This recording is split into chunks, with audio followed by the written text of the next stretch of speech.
सृष्टि बचपन से ही दिखने में सुंदर नहीं थी, लेकिन अमीर बाप की बेटी सृष्टि पर उसकी माँ जान छिड़कती। मेरी बेटी कितनी प्यारी है, भगवान सबको सृष्टि जैसी बेटी दे। सृष्टि धीरे धीरे बड़ी होती है। एक दिन सृष्टि की सहेली कहती है, तू दिखने में कितनी अजीब सी है, लेकिन मैं जानती हूँ हम सब में सबसे अच्छी शादी तो तेरी ही होगी। तेरे पापा अमीर जो हैं। और बता नहीं सकते यार, दहेज तो हर कोई देता है, ये क्या ज्यादा ले जाएगी अपने पति के लिए?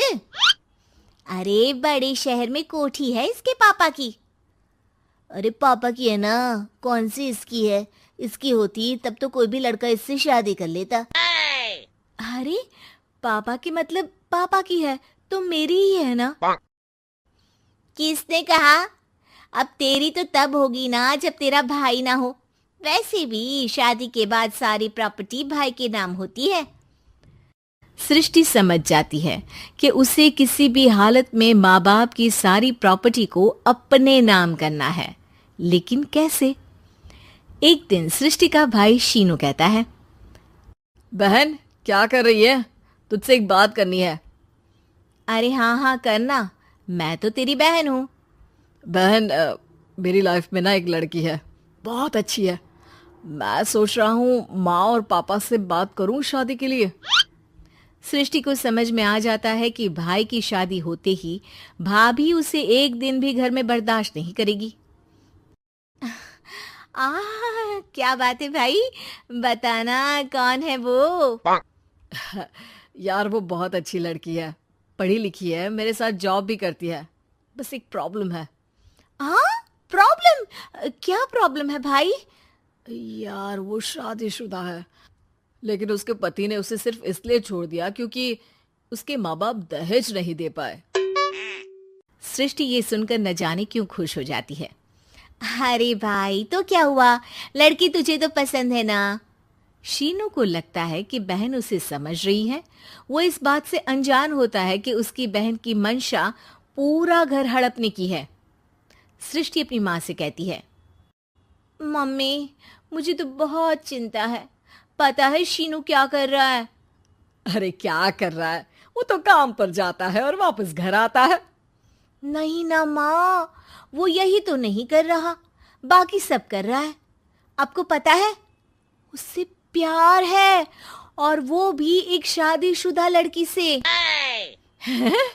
ये क्या हो गया? मैं सोसाइटी में क्या मुंह दिखाऊंगी? अरे तेरे पापा तो यही कहेंगे कि मैंने ही उसे बिगाड़ दिया है।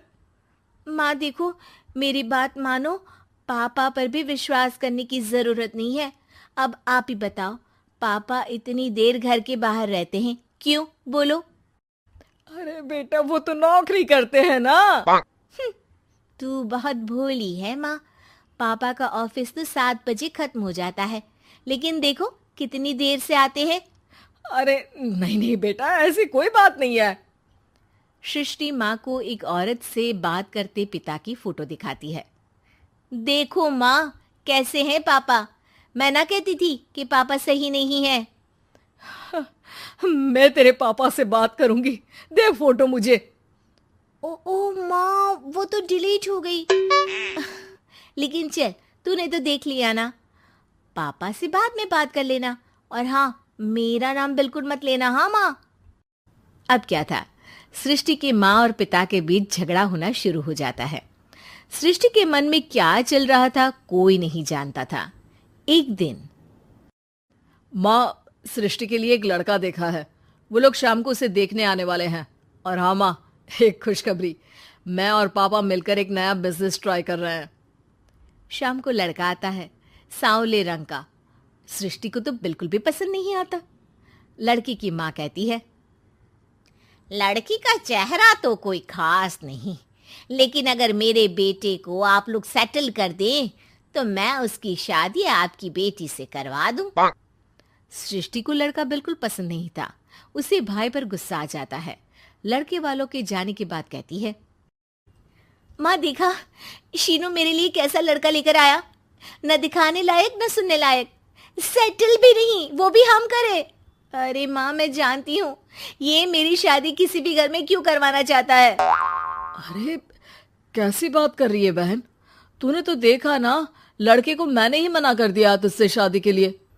जिसने लड़का बताया था उसने उसकी बहुत तारीफ की थी। बात आई गई हो जाती है, लेकिन सृष्टि का मन शांत नहीं होता। क्या करूं, कुछ समझ में नहीं आ रहा। मेरी शादी हो गई तो ये लोग पूरी प्रॉपर्टी शीनू के नाम कर देंगे, मेरे हाथ तो कुछ लगेगा ही नहीं। तभी सृष्टि को आइडिया आता है। वो किसी वकील को फोन करती है। जी देखिए, अगर आपके मम्मी पापा का तलाक हो जाता है तो आपके पिता की आधी प्रॉपर्टी आपकी माँ के नाम हो जाएगी, फिर उसे वो किसी को भी दे सकती है। सृष्टि अब माँ को बेटे के खिलाफ भरती है। माँ, शीनू पर नजर रखा करो, वो जिस लड़की के प्यार में है ना वो शादीशुदा है। यहाँ आएगी, सारा पैसा रुपया जमीन जायदाद सब हड़प लेगी। पापा का भी हाल तुमसे छुपा नहीं है। ऐसा ना हो कि मैं और आप एक दिन सड़क पर भीख मांगे। हे भगवान, मैं तो जीते जी मर जाऊंगी अगर ऐसा हो गया तो। ऐसा हो गया नहीं माँ, ऐसा ही होगा। अभी समय है, आगे का सोच लो। मैं तो कहती हूँ पापा से आधी प्रॉपर्टी लेकर अलग हो जाओ। पापा की आधी प्रॉपर्टी भी हम लोगों को अगर मिल जाती है ना तो अगले 7 जन्म सफल समझो। बेचारी माँ बेटी के कहने पर पति से तलाक लेकर अलग हो जाती है। सृष्टि अब पैसों से गाड़ी और अपने दूसरे महंगे शौक पूरे करने लगी। उसके दोस्त भी उसके पैसे इस्तेमाल करते। सृष्टि, कल तुम कहाँ थी? मैं सारा दिन घर पर अकेली थी। तो मैं क्या करूं? मैंने ठेका तो नहीं लिया है ना तुम्हें संभालने का। माँ को सृष्टि से ये उम्मीद नहीं थी। वो बैठकर रोने लगती है। वहीं उसका पति यानी कि सृष्टि के पिता आ जाते हैं। मैं जानता था कि तुम्हारा यही हाल होगा, तो आपने मुझे रोका क्यों नहीं? मैं रोकता तो तुम रुकती क्या? सृष्टि के कहने पर तुमने मुझ पर अपने बेटे पर शक किया, लेकिन तुम ये भूल गई कि कैसे हम दोनों ने मिलकर जीवन में इतना सब खड़ा किया। माँ पति के गले लग जाती है। मुझे माफ कर दीजिए, मैंने आपकी कमाई का एक बड़ा हिस्सा गवा दिया। कोई बात नहीं, तुम साथ हो तो मैं ऐसी 7 प्रॉपर्टी खड़ी कर दूंगा। तभी वहां सृष्टि आ जाती है रोते हुए।